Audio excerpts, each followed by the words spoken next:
Hello दोस्तों, आपका हमारे वृंदा कुंज चैनल में स्वागत है। गुरु प्रदोष व्रत कथा। गुरु प्रदोष व्रत कथा का पाठ करने से व्यक्ति को भगवान शिव के साथ साथ माता पार्वती की कृपा भी प्राप्त होती है। साथ ही इस कथा का बिना प्रदोष व्रत अधूरा माना जाता है। प्रदोष व्रत की कथा। एक बार इंद्र और वृत्रासुर में घनघोर युद्ध हुआ। उस समय देवताओं ने दैत्य सेना को पराजित कर नष्ट भ्रष्ट कर दिया। अपना विनाश देख वृत्रासुर अत्यंत क्रोधित हो स्वयं युद्ध के लिए उद्यत हुआ।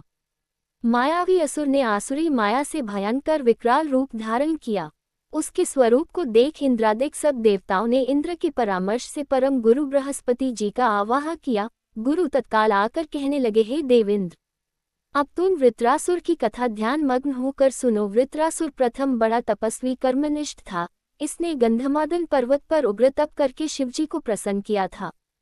पूर्व समय में ये चित्ररथ नाम का राजा था।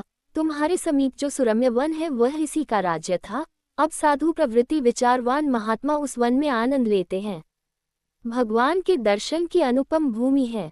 एक समय चित्ररथ स्वेच्छा से कैलाश पर्वत पर चला गया।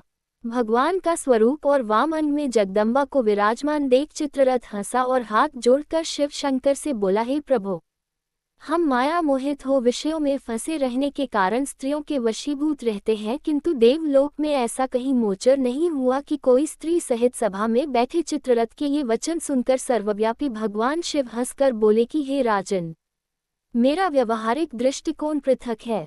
मैंने मृत्युदाता कालकूट महाविष का पान किया है, फिर भी तुम साधारण जनों की भांति मेरी हंसी उड़ाते हो।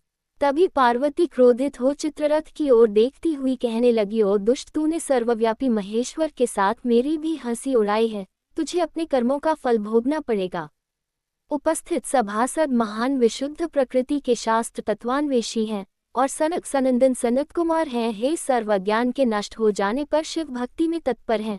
अरे मूर्खराज, तू अति चतुर है, अतएव मैं तुझे वह शिक्षा दूंगी कि फिर तू ऐसे संतों के मजाक का दुस्साहस ही न करेगा। अब तू दैत्य स्वरूप धारण कर विमान से नीचे गिर। तुझे मैं शाप देती हूँ कि अभी पृथ्वी पर चला जा।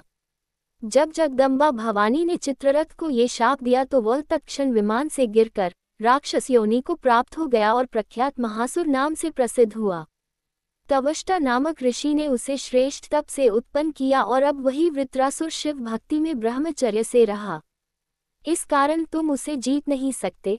अतएव मेरे परामर्श से यह प्रदोष व्रत करो, जिससे महाबलशाली दैत्य पर विजय प्राप्त कर सको। गुरुदेव के वचनों को सुनकर सब देवता प्रसन्न हुए और गुरुवार त्रयोदशी प्रदोष व्रत विधि विधान से किया।